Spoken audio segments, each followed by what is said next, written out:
¿Qué tal? Hoy vamos a entrarle de lleno a uno de esos debates que nunca terminan, uno de los más apasionados en el mundo del entretenimiento. Me refiero al complejo y sí, a veces súper polémico arte de adaptar un libro a la pantalla. La pregunta del millón, ¿no? ¿El libro era mejor? Es esa frase que, seamos honestos, casi todos hemos soltado al salir del cine después de ver la adaptación de una novela favorita. Pero, a ver, ¿de verdad es una competencia? ¿O será que el problema es que lo estamos mirando desde el ángulo incorrecto? Y miren, esta frase es la clave para entender todo esto. Lo que nos dice es que para que una historia realmente funcione en un medio nuevo, como el cine o la tele, hay ciertos cambios que no es que sean opcionales, no, es que son absolutamente necesarios, esenciales. Así que, con esto en mente, vamos a sumergirnos en el tema. Muy bien, entramos de lleno al meollo del asunto.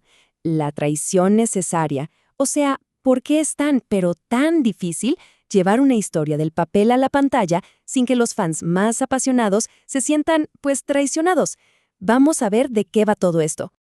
A ver, para empezar, es súper importante entender esta diferencia. Pensemos en la traducción, lo de la izquierda. Si alguien intentara llevar un libro al cine, palabra por palabra, sería aburridísimo, hasta incomprensible.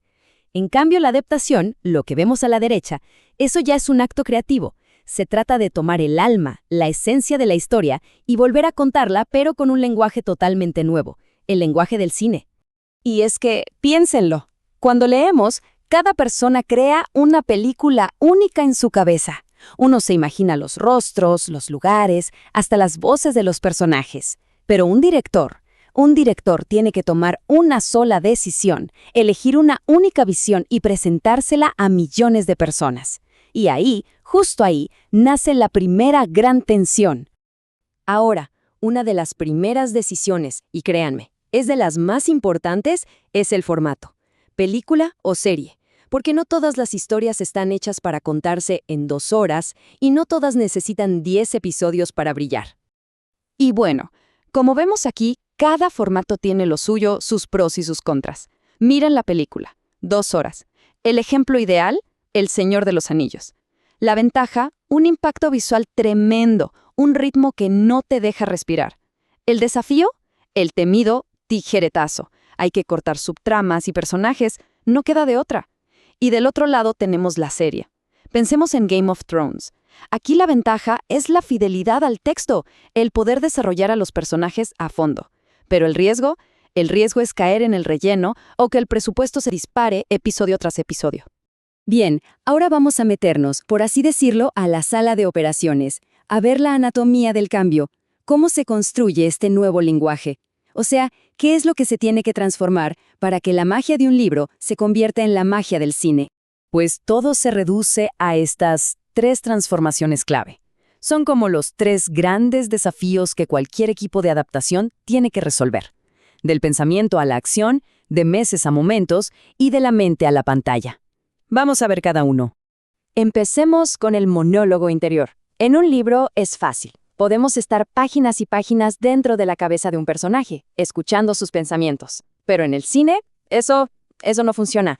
Imaginen escuchar una voz en off todo el tiempo. Por eso, el gran reto es mostrar, no solo contar. Lo que un personaje piensa o siente se tiene que ver, ya sea en sus acciones, en una mirada o en un diálogo súper bien escrito.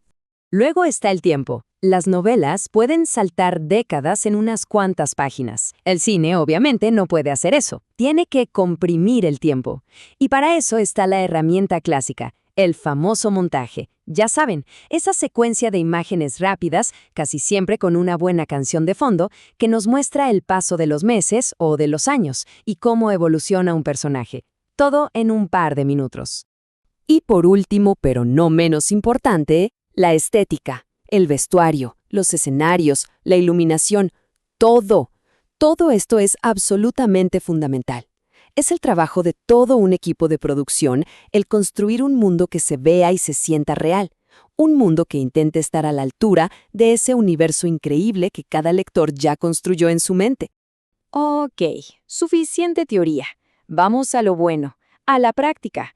hablemos de algunos casos de estudio, de esos ejemplos que todos conocemos, para bien y para mal. Y aquí tenemos el ejemplo más famoso quizá de una traición que terminó siendo una obra maestra, El Resplandor. La historia es conocida. Stephen King detestó la película de Stanley Kubrick, y es que son dos cosas totalmente distintas. Por un lado, King escribió la historia de un buen hombre que desciende trágicamente a la locura por culpa del hotel. Pero Kubrick, por el otro, filmó una película sobre la oscuridad que ya existía dentro de la familia, una maldad que el hotel simplemente sacó a la luz. Son dos visiones opuestas de una misma historia, y un debate que sigue hasta hoy. Y cuando parecía que ya habíamos visto todo, llegó el streaming y cambió las reglas del juego para siempre.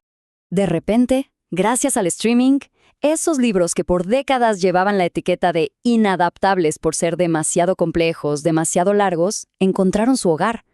Pensemos en gigantes como Dune, o el enorme reto de llevar a la pantalla 100 años de soledad o la complejidad de Shogun. El formato de serie, con sus muchas horas, por fin permite esa fidelidad y ese desarrollo profundo que estas historias épicas siempre necesitaron. Y claro, hoy en día hay un nuevo jugador en la cancha, y es uno muy poderoso, el fandom. Las redes sociales se han vuelto un tribunal instantáneo. Ahí se juzga absolutamente todo. Cada decisión de casting, cada cambio en la historia, cada detalle del vestuario. Y esa opinión colectiva puede decidir el éxito o el fracaso de una adaptación. Entonces, ya para ir cerrando, después de todo este recorrido, ¿cuál es la última palabra? ¿Cómo tendríamos que ver, entonces, una adaptación? Yo creo que la idea central es esta. Una buena adaptación no busca reemplazar al libro, mucho menos borrarlo. Al contrario, hay que verla como una puerta de entrada. Es una nueva oportunidad para que muchísima más gente descubra ese universo. Es en el fondo una invitación para que una nueva generación se acerque a la historia original.